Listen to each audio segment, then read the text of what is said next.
बिस्मिल्लाहिर्रहमानिर्रहीम। अस्सलाम वालेकुम ख़वातीन व हज़रात, मैं हूँ आपका मेज़बान मोहम्मद वैस। मेरे साथ आल मुस्तफ़ा भाई मौजूद हैं जी। आज हम रिएक्शन करने के लिए जा रहे हैं अल्लामा हाफ़िज़ साद हुसैन रिज़वी साहब के इंटरव्यू के ऊपर। कल जो रोज़ गुज़रा है, अल्लामा हाफ़िज़ साद हुसैन रिज़वी साहब ने इस धांधली के ऊपर, जो इन्होंने धांधली की है, इसके ऊपर अपना इंटरव्यू रिकॉर्ड करवाया है। तो वो आप सुने तो फिर इसके ऊपर बात करेंगे इंशाल्लाह बाद में। तो पहले आप ये ज़रा संवाद कर लें। थोड़ा सा टिल्ट हुआ है, थोड़ा सा नरम गोशा उन्होंने पैदा किया है, इसमें कुछ सच्चाई है। वो मेरे पास आए कि हमारे पास हमें फॉर्म 45 चाहिए, तो हमने कॉपीज करा के दे दिए। तरीके लब्बैक पाकिस्तान का क्या स्टांस है इन इलेक्शंस के ऊपर? कबूल करते हैं इलेक्शंस को या नहीं करते? यार इलेक्शन हुए ही नहीं है, इसको इलेक्शन कहते हैं? अगर आप इसको इलेक्शन कहते हैं, ये तो मतलब ड्रामेबाजी से भी कौम को बेवकूफ बनाने की इंतहा दर्जे की कोशिश है। तरीके लब्बैक पाकिस्तान का क्या स्टांस इस हवाले से कि किस जमात का मैंडेट था, किस जमात का मैंडेट छीना गया है? अब जब रिजल्ट ही सामने नहीं आ रहा और सामने काउंटिंग ही नहीं हो रही, फॉर्म 45 ही नहीं दिए जा रहे, फॉर्म 47 ही नहीं सामने किया जा रहा, 46 नहीं किया जा रहा, तो क्या पता लगे किसको वोट पड़ा है? ये क्या हुआ है? कोई चीज सामने होगी तो फिर बैलेट बक्स उठाकर वहां से कमरों से उठाकर लेके जाए जा रहे हैं, बंदूक की नोक पर, डंडे के जोर पर, बदमाशी के जोर पर। अस्सलाम वालेकुम जी, न्यूज़ वन के साथ मैं हूं आपका मेजबान अनीब ज़हीद। मेरे साथ तहरीक लब्बैक पाकिस्तान के अमीर जनाब साद हुसैन रिजवी साहब मौजूद हैं। इनसे बात करते हैं। सर, ये बताइएगा कि इलेक्शन हुए हैं, हर जमात इसके ऊपर एतराज उठा रही है कि इलेक्शन में रिगिंग हुई है, हराया गया है। तहरीक लब्बैक पाकिस्तान का क्या स्टांस है इन इलेक्शंस के ऊपर? कबूल करते हैं इलेक्शंस को या नहीं करते? यार इलेक्शन हुए ही नहीं है, इलेक्शन इसको इलेक्शन कहते हैं?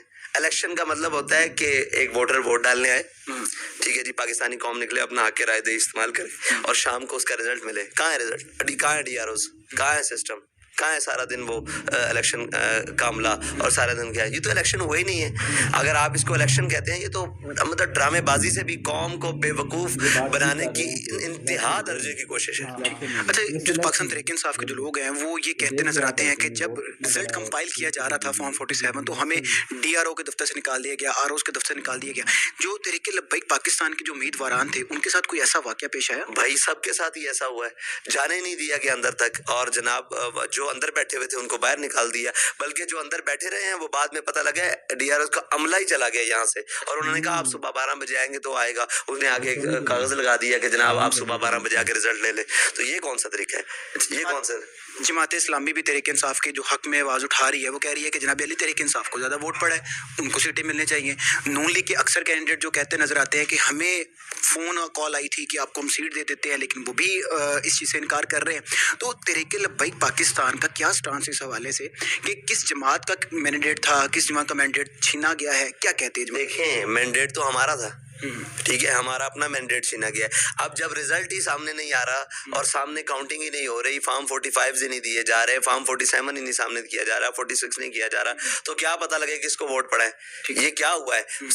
कोई चीज सामने होगी तो फिर बैलेट बक्स उठाकर वहां से कमरों से उठाकर लेके जाए जा रहे हैं, बंदूक की नोक पर, डंडे के जोर पर, बदमाशी के जोर पर। तो क्या पता लगे अंदर से क्या निकला है और क्या नहीं निकला? पहले तो ये सामने तय होता है ना कि ये सामने कौम का है, तो ये तो पूरी कौम के हक पर मैंडेट वो डाका मारा गया, पूरी कौम के मैंडेट पर डाका मारा गया, किसी एक जमात की नहीं, पूरी कौम की उम्मीद और पूरी कौम के जो हक के राय दही पे उस पर डाका डाला गया। तमाम जमातें एहतजाज करने जा रही हैं और कर भी रही हैं, मिल मिला के कर रही हैं। तहरीक लब्बैक पाकिस्तान बड़ी मजबूत एक आवाज़ है, और जब निकलती हैं तो पूरे पाकिस्तान में पता चलता है तहरीक लब्बैक निकली हैं। तो इस मौके के ऊपर कोई एहतजाज करने जा रहे हैं? ये लीगल जो फॉर्म्स हैं, हमने लीगल फॉर्म्स का भी जो अपना हक था वो भी इस्तेमाल किया है, और जो एहतजाज की रास्ता है वो भी हमने इस्तेमाल किया। हमने पूरे पाकिस्तान में एहतजाज किया है, और इंशाल्लाह आगे भी जहां हमने समझेंगे और एहतजाज की जरूरत है वहां हम एहतजाज करेंगे। बाकी रही दूसरी बात, यार देखो, अंधों और बहरों के देश में क्या एहतजाज करें? मुझे ये बताएं, किसको नहीं पता? आपको नहीं पता कि इलेक्शन किसने चुराया? पता है कि नहीं पता? आप मुहस्सकत दिखा रहे हैं भाई, पूरी कौम को पता है इलेक्शन किसने चुराया। तो फिर किसको नहीं पता कि ये मीडिया किसने बंद की है? किसको नहीं पता कि लाइटें किसने बंद की है? क्या हुआ है वो सबको पता है। ये कुछ भी नहीं हुआ, ड्रामा हुआ है, ठीक है जी, और पूरी कौम के साथ ड्रामा हुआ है। तो इस ड्रामे के ऊपर एहतजाज करें या ना करें, कोई असर है उनके ऊपर? उनके ऊपर कोई असर है? किसी के ऊपर कोई असर है? किसी को कोई इतनी अपनी सुबकी का हो, कोई कौम के मैंडेट का कोई तहफ़्फ़ुज़ हो? किसी को कुछ नहीं है। यहाँ सब ड्रामेबाजी हो रही है पूरे मुल्क के अंदर, ऊपर से लेकर नीचे तक। सुनने में ये आ रहा है पिछले कुछ दिनों से कि तहरीक लब्बैक पाकिस्तान का पाकिस्तान तहरीक इंसाफ की तरफ थोड़ा सा टिल्ट हुआ है, थोड़ा सा नरम गोशा उन्होंने पैदा किया है, इसमें कुछ सच्चाई है? नहीं, हमारा तो कोई नरम रोशन, हम अपने उसूली बुनियादी मौक़िफ़ नज़रिए के ऊपर खड़े हुए हैं। फॉर्म 45 वाले जो सिर्फ उसी बात के ऊपर हुए। यार आप मेरे पास आए हो, मैं आपको इंटरव्यू दे रहा हूँ, वो मेरे पास आए हैं कि हमारे पास हमें फॉर्म 45 चाहिए, तो हमने कॉपीज करा के दे दी हैं। ठीक है। तो ठीक है, उनका उनको हमसे जो चीज़ चाहिए थी हमने दे दी है। आखिरी सवाल मेरा ये है कि जो पाकिस्तान तहरीक इंसाफ कह रही है कि हमारा मैंडेट है, हम हुकूमत बनाएंगे। बिलावल साहब ने नवाज शरीफ साहब के हक में फैसला कर दिया कि वो हुकूमत बनाए, हम उनके साथ हैं। तो आपको क्या लगता है कि इन जमातों में से किसको हुकूमत में आना चाहिए? कौन बेहतर है पाकिस्तान के लिए? पहले पाकिस्तानी कौम का मैंडेट सामने आना चाहिए, उसके बाद जिसका मैंडेट बनता हो उसको हुकूमत बनानी चाहिए। बहुत शुक्रिया सर। अल्लामा हाफिज साद हुसैन रिजवी साहब अपनी खूबसूरत बातें कर रहे थे, उनके गिले शिकवे थे हमारे अदारों के सामने रख रहे थे। लेकिन ये पाकिस्तान है कि यहाँ सुनने वाला कोई नहीं होता।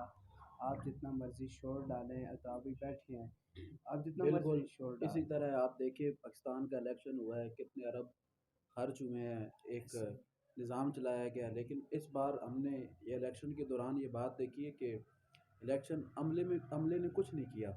उनके मामलात ठीक चल रहे थे, बाकी मामलात ठीक हुए, अंदर मामलात नहीं हुए, एजेंटों के साथ ठीक रहे हैं। लेकिन 45 फार्म देने के बाद जब 47 और इन फार्मों की तरफ जाया गया, तो आरओ ऑफिस के बाहर जो लोग रिजल्ट लेने के लिए खड़े थे, उनको कहा गया जी आप अगले दिन 12 बजे आएँ, आप फ़लाँ टाइम आएँ। इस दफ़ा धांधली जो है वो अगले लेवल की गई है, जहाँ पे नून लीग को 20,000, 25,000, 30,000 वोट पड़े हुए थे, उस हलके में इनको 1,20,30 की लीड से जितवाया गया। कॉल पीटीआई के फार्म 45 के ऊपर तहरीक लब्बैक पाकिस्तान ने 60 सीटें हासिल की। तो ये बात जो है ये हमारा सिस्टम है, ये नाइंसाफ़ यहाँ मिलने वाला होता है, जिसको मिल रहा होता है उसे छीन के, जिसे नहीं मिल रहा होता उसे दे दिया जाता है। ये यहाँ ये यही पाकिस्तान है ना जी, यहाँ पे हक हकदार तक तो नहीं पहुँचता। हक हकदार तो तक पहुँचता तो ना इस मुल्क में कोई फुट पार्क पे सोता, ना कोई मांगने वाला होता, ना कोई किसी से जाके कहता कि मेरे घर खाने को कुछ नहीं है मुझे दो। हक हकदार तक नहीं पहुँचा तो मुल्क पाकिस्तान इन हालात तक पहुँचा हुआ है। तो चलें, आपकी क्या राय है हमें कमेंट सेक्शन में आपने ज़रूर बताना है। तो इस चैनल को सब्सक्राइब करना है। तो डेली इंफॉर्मेटिव वीडियो आपके साथ इंशाल्लाह हम शेयर करते रहेंगे। तो इंशाल्लाह हम जल्द ही अपना फेसबुक पेज लॉन्च करने के लिए जा रहे हैं, और इंशाल्लाह टिकटॉक अकाउंट भी होगा। तो इंशाल्लाह आपके साथ वहीं भी हम आपके साथ कनेक्ट रहेंगे। तो चलते हैं, नेक्स्ट वीडियो में मिलेंगे आपके अस्सलाम साथ। वालेकुम अल्लाह व हाफ़िज़। रहमतुल्लाह।